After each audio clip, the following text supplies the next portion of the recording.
నీకు మనం సాధారణంగా వచ్చింది 3వ క్లాస్కి వచ్చేసావు, నీకు ఇంకా రాలేదు. డైలీ వస్తావు, ఎందుకు వస్తావు అని మానేస్తూ ఉంటాం, ఇదే చెప్తూ ఉంటాం. కానీ మనం ఇందాక చెప్పిన దాని ప్రకారం ఏం చేయాలి, మనకి వాడికి వేరే అవకాశాలు ఎక్కువ ఇవ్వాలి.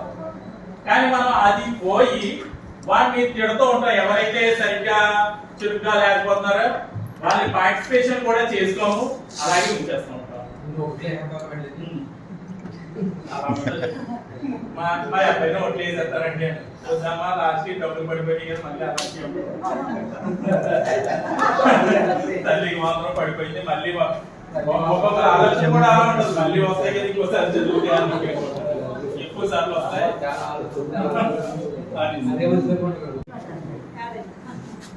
యోగాంధ్ర కదండి, అసలు విపరీతమైన యోగాంధ్ర ట్రైన్ తోటి ముందుకెళ్తా ఉన్నాం కదా.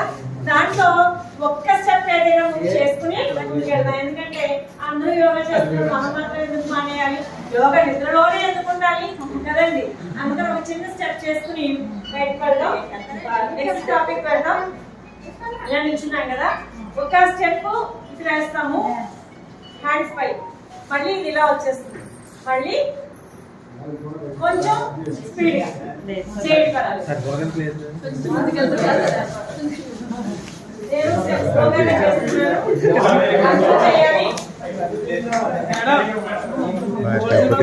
ఎక్కడ కనపట్లేదు.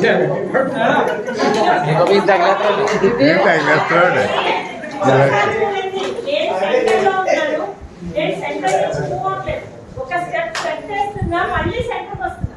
ఒక స్టెప్ రైట్ వేస్తున్నా, మళ్ళీ సెంటర్ వస్తున్నా.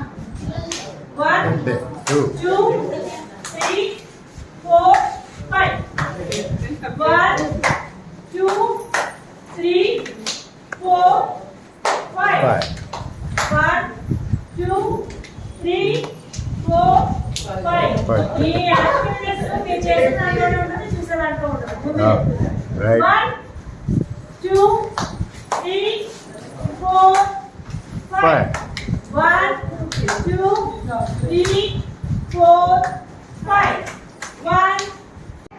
ఏ vitamin, B complex, C vitamin ఇలాంటివన్నీ కూడా మైక్రోగ్రామ్స్ లో తీసుకుంటాం. అంటే దాని క్వాంటిటీ తక్కువ అవసరం అవుతుంది, స్థూల పోషకాల క్వాంటిటీ ఎక్కువ అవుతుంది. మన ప్లేట్ లో ఇవి తక్కువ ఎక్కువ ఉండడం వల్ల ఉపయోగం ఏమన్నా ఉందా? ఉపయోగం అంటే విటమిన్స్ మినరల్స్ ఎక్కువ తీసేసుకుని కార్బోహైడ్రేట్ ప్రోటీన్ తగ్గించేసాం, దానివల్ల ఏమన్నా ఉపయోగం ఉందా? ఏమి ఉపయోగం ఉండదండి, రోగాలు స్టార్ట్ అవుతాయి. ఎందుకంటే సాధారణంగా వైటమిన్స్ అండ్ మినరల్స్ ఎప్పుడు కూడా ఆ రోజు ఎక్స్క్రీట్ అయిపోతుంది, అవి డిపాజిట్స్ ఉండవు, లోపల డిపాజిట్ అయ్యి ఉండవు. అదే స్థూల పోషకాలు చూసినట్టయితే కార్బోహైడ్రేట్ కానీ ఫ్యాట్స్ కానీ ప్రోటీన్స్ కానీ నిల్వ ఉంటాయి, మన శరీరంలో నిల్వ ఉంటాయి కాబట్టి వాటిని నెక్స్ట్ డే కూడా మనం యూజ్ చేసుకోవడానికి అవకాశం ఉంటుంది. అదే వైటమిన్స్ కానీ మినరల్స్ కానీ నిల్వ ఉండవు, ఆ రోజు అవి అంటే కాల్షియం లాంటివి కొన్ని ఉంటాయి, బోన్స్ కి ఉపయోగపడి రిమైనింగ్ అది కూడా ఎక్స్క్రీట్ అవుతుంది.